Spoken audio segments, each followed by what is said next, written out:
ಕೇಂದ್ರಗಳು ವಿದ್ಯಾರ್ಥಿಗಳಲ್ಲಿ ಆತ್ಮಸ್ಥೈರ್ಯವನ್ನು ತುಂಬಿಕೊಡುವುದರ ಜೊತೆಗೆ ಸ್ವಾವಲಂಬಿ ಬದುಕನ್ನು ರೂಪಿಸಿಕೊಳ್ಳುವ ಅಗತ್ಯತೆಗೆ ಪ್ರೇರಣಾ ಕೇಂದ್ರಗಳು ಆಗಿವೆ. 1984ರಲ್ಲಿ ಸಮಿತಿಯು ತನ್ನ ಚಟುವಟಿಕೆಗಳನ್ನು ಸೆಡಂನಿಂದಾಚೆಗೆ ಗ್ರಾಮ, ತಾಲೂಕು ಕೇಂದ್ರ ಹಾಗೂ ಜಿಲ್ಲಾ ಕೇಂದ್ರಗಳಲ್ಲಿ ಪ್ರಾರಂಭಿಸಲು ಉದ್ದೇಶಿಸಿತು. ಅಂತೆಯೇ ಅದೇ ವರ್ಷ ಚಿಂಚೋಳಿ, ಕೋಲ್ಕುಂದ ಹಾಗೂ ಮುಧೋಳದಲ್ಲಿ ಹಿರಿಯ ಪ್ರಾಥಮಿಕ ಶಾಲೆಗಳನ್ನು ಪ್ರಾರಂಭಿಸಿತು.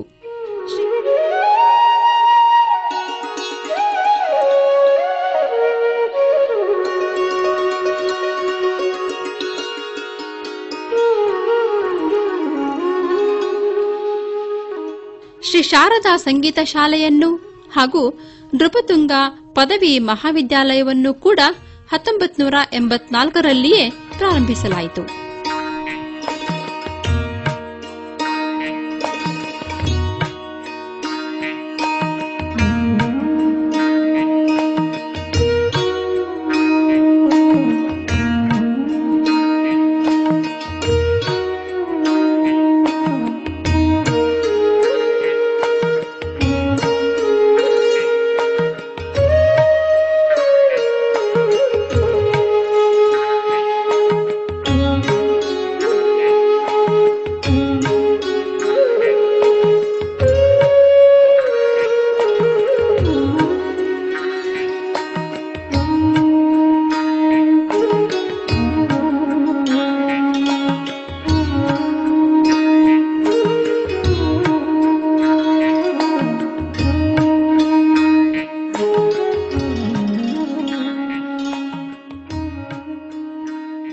ಸೇಠ್ ಶ್ರೀ ತುಳಸಿರಾಮ್ ಗಿಲ್ಡಾ ನೃಪತುಂಗ ಪ್ರಥಮ ದರ್ಜೆ ಮಹಾವಿದ್ಯಾಲಯ 1984ರಲ್ಲಿ ಸಂಸ್ಥಾಪನೆಗೊಂಡಿದೆ.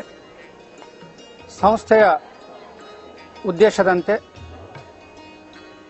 ಸಾಮಾಜಿಕ ಪರಿವರ್ತನೆಯಲ್ಲಿ ನಮ್ಮ ಪ್ರಥಮ ದರ್ಜೆ ಮಹಾವಿದ್ಯಾಲಯ ಉನ್ನತ ಶಿಕ್ಷಣವನ್ನು ನೀಡುವುದರ ಜೊತೆಗೆ ವಿದ್ಯಾರ್ಥಿಗಳ ವ್ಯಕ್ತಿತ್ವ ವಿಕಾಸಕ್ಕಾಗಿ ಶ್ರಮಿಸ್ತಾ ಇದೆ. ಪ್ರಸಕ್ತ ಸನ್ನಿವೇಶದಲ್ಲಿ BA, BCom, BBM, BSc 4 ಕೋರ್ಸುಗಳ ಅಧ್ಯಯನಕ್ಕೆ ಇಲ್ಲಿ ಅವಕಾಶವಿದೆ. ನೃಪತುಂಗ ಪ್ರಥಮ ದರ್ಜೆ ಕಾಲೇಜಿನ ವತಿಯಿಂದ UGC ಅಡಿಯಲ್ಲಿ ಈಗಾಗಲೇ ಮಹಿಳಾ ವಸತಿ ನಿಲಯ ನಿರ್ಮಾಣವಾಗಿದೆ.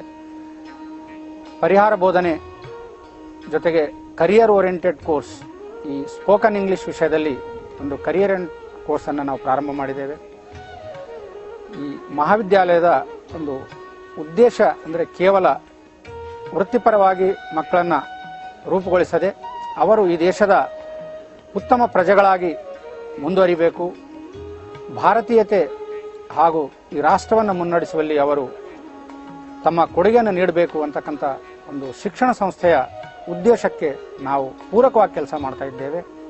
1984ರಲ್ಲಿಯೇ ಸಮಿತಿಯು ರಾಜ್ಯ ಮಟ್ಟದ ಬಾಲ ಸಂಗಮವನ್ನು ಆಯೋಜಿಸಿ ಚೆನ್ನರ ಲೋಕದ ಕನಸುಗಳನ್ನು, ಪ್ರತಿಭೆಗಳನ್ನು ಅನಾವರಣಗೊಳಿಸಿತು.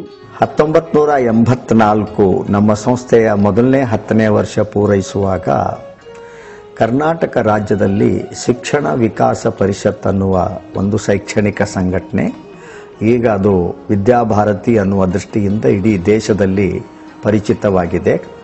ಅಂಥ ಸಂಘಟನೆ ಸಹಯೋಗದೊಂದಿಗೆ ಸೇಡಂ ನಗರದಲ್ಲಿ ಬಾಲಸಂಗಮ ಅನ್ನುವ ಒಂದು ಕಾರ್ಯಕ್ರಮ 12 ವರ್ಷದ ಒಳಗಿನ ಮಕ್ಕಳಿಗಾಗಿ 3 ದಿವಸದ ವಿಶೇಷದ ಕಾರ್ಯಕ್ರಮ ಆಯೋಜನೆ ಮಾಡಲಾಗಿತ್ತು. ನಮ್ಮ ಸಂಸ್ಥೆ ಅತ್ಯಂತ ಚಿಕ್ಕದಾದರೂ ಸಹ ಆ ಕಾಲಖಂಡದಲ್ಲಿ ನಡೆದ ಆ ಕಾರ್ಯಕ್ರಮ ಸುಮಾರು ಶಿಕ್ಷಕರು, ವಿದ್ಯಾರ್ಥಿಗಳನ್ನು ಒಳಗೊಂಡು ಬಂದಂಥ 3,000 ಪ್ರತಿನಿಧಿಗಳು, ಸುಂದರವಾದ ವ್ಯವಸ್ಥೆ. ಆ ಸಮಯದಲ್ಲಿ ಆ ಕಾರ್ಯಕ್ರಮದ ಸಮಾರೋಪಕ್ಕೆ ಬಂದಿರತಕ್ಕಂಥ ಕನ್ನಡ ನಾಡಿನ ಶ್ರೇಷ್ಠ ಚಿಂತಕರಾಗಿರ್ತಕ್ಕಂಥ ಶ್ರೀ ಹೋವೆ ಶೇಷಾದ್ರಿ ಅವರು ಮಾರನೇ ದಿವಸ ಒಂದು ಕಡೆ ಉಲ್ಲೇಖ ಮಾಡ್ತಾ ಸೇಡಂ ಊರಿನವರಿಗೆ ಇದು ಕರ್ನಾಟಕದ ರಾಜಧಾನಿ ಅಂತ ಹೇಳಿಬಿಟ್ಟರೆ ಒಂದು ರಾಜಧಾನಿಯಲ್ಲಿ ಎಷ್ಟು ಉತ್ಕೃಷ್ಟ ಕಾರ್ಯಕ್ರಮ ಮಾಡಬಹುದು ಅಷ್ಟೇ ಉತ್ಕೃಷ್ಟ ಕಾರ್ಯಕ್ರಮ ಸೇಡಂದವರು ಮಾಡ್ತಾರೆ. ಅದಕ್ಕೆ ಸಾಕ್ಷಿ ಈ ಬಾಲಸಂಗಮ ಅನ್ನುವ ಭಾವನೆಯನ್ನು ಅವರು ವ್ಯಕ್ತ ಮಾಡಿದರು. ಈ ರೀತಿ ಎಲ್ಲ ರೀತಿಯ ಮಕ್ಕಳ ಸಣ್ಣ ಸಣ್ಣ ಮಕ್ಕಳಿಗೆ ಅನುಕೂಲತೆ, ಬಿಸಿ ನೀರು, ಊಟ, ಕೈತುತ್ತಿನ ಊಟ ಇತ್ಯಾದಿ ಅತ್ಯಂತ ಅಚ್ಚುಕಟ್ಟಾಗಿ ನಡೆದಂಥ ಕಾರ್ಯಕ್ರಮ. ಅದು ಸೇಡಂದ ಇತಿಹಾಸದಲ್ಲಿ ಮೊಟ್ಟ ಮೊದಲನೆಯ ಅಲೌಕಿಕ ಕಾರ್ಯಕ್ರಮ ಅದಾಗಿತ್ತು. ಒಂದು ಉತ್ತಮ ಸಮಾಜದ ನಿರ್ಮಾಣಕ್ಕಾಗಿ ಗುಣವತ್ತತೆಯ ಜೀವನ ಮತ್ತು ನೈತಿಕತೆ ಆಧಾರದ ಮೇಲೆ ಬದುಕಿನ ಶೈಲಿ ಇದು ಅತ್ಯಂತ ಮುಖ್ಯವಾದದ್ದಾಗಿರುತ್ತದೆ. ಅದೇ ಹಿನ್ನೆಲೆಯಲ್ಲಿ ಕೊತ್ತಲಬಸವೇಶ್ವರ ಭಾರತೀಯ ಶಿಕ್ಷಣ ಸಮಿತಿಯು ಪ್ರಾರಂಭದಿಂದಲೇ ತನ್ನ ಚಟುವಟಿಕೆಗಳಿಗೆ ಆ ದಿಕ್ಕಿನಲ್ಲಿ ಎರಕವನ್ನು ಹೊಯ್ಯುವ ಕೆಲಸವನ್ನು ಮಾಡಿತ್ತು. ಸಂಸ್ಥೆ ಪ್ರಾರಂಭವಾದಂಥ ಮೊದಲನೇ 4-6 ವರ್ಷಗಳಲ್ಲಿಯೇ ಇದನ್ನು ಕೊಡಬೇಕಾದರೆ ಶಿಕ್ಷಕರಿಗೆ ಉತ್ತಮ ಸಂಸ್ಕಾರ ಕೊಡೋದು ಮೊದಲು ಅವಶ್ಯಕ ಅಂತ ಪರಿಗಣಿಸಿ ಅದರ ಆಧಾರದ ಮೇಲೆ ಶಿಕ್ಷಣ ವಿಕಾಸ ಶಿಬಿರ ಅಂತ ಸುಮಾರು 10 ದಿನದ ಶಿಕ್ಷಕರಿಗಾಗಿಯೇ ಈ ಭಾಗದ ಶಿಕ್ಷಕರಿಗೆ ಪ್ರತ್ಯೇಕ ಪ್ರಶಿಕ್ಷಣದ ವ್ಯವಸ್ಥೆಯನ್ನು ಜಾರಿ ತರಲಾಯಿತು. ಅದು ಕಳೆದ 28 ವರ್ಷಗಳಿಂದ ಈಗಲೂ ಅದು ನಡ್ಕೊಂಡು ಬರ್ತಾ ಇದೆ.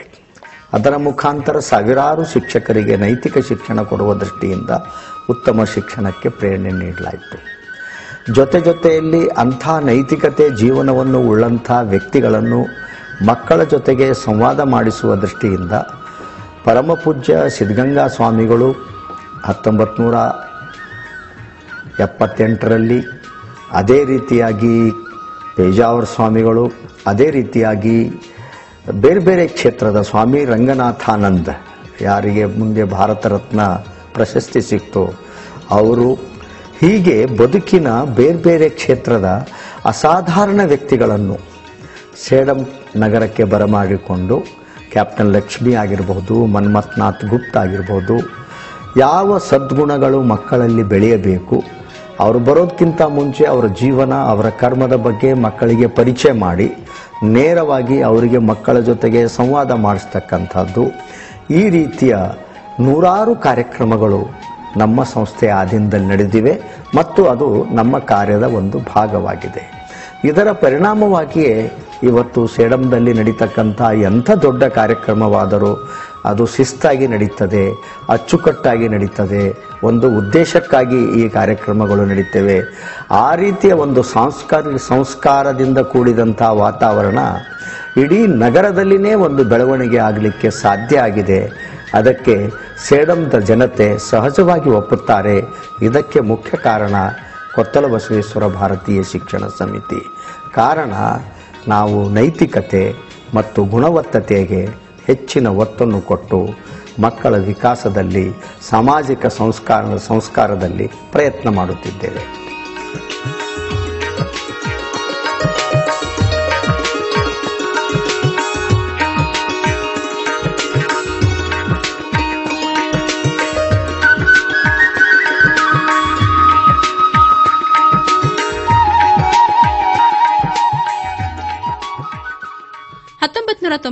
ರಲ್ಲಿ ಬೆಳ್ಳಿ ಹಬ್ಬ ಶೈಕ್ಷಣಿಕ ಜಾತ್ರೆಯನ್ನು ಆಚರಿಸಿತು.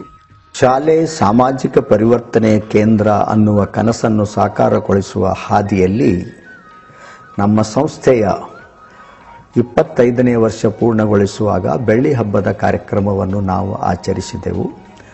ಅದಕ್ಕೆ ನಾವು ರಾಷ್ಟ್ರೀಯ ಶೈಕ್ಷಣಿಕ ಜಾತ್ರೆ ಅನ್ನುವ ಹೆಸರನ್ನು ಕೊಟ್ಟು 4 ದಿನದ ಸುಂದರ ಕಾರ್ಯಕ್ರಮ, 1.5 ಲಕ್ಷಕ್ಕೂ ಮಿಕ್ಕಿದಂಥ ಪ್ರತಿನಿಧಿಗಳು, ಅತ್ಯಂತ ಅಚ್ಚುಕಟ್ಟಾದಂಥ ಕಾರ್ಯಕ್ರಮ.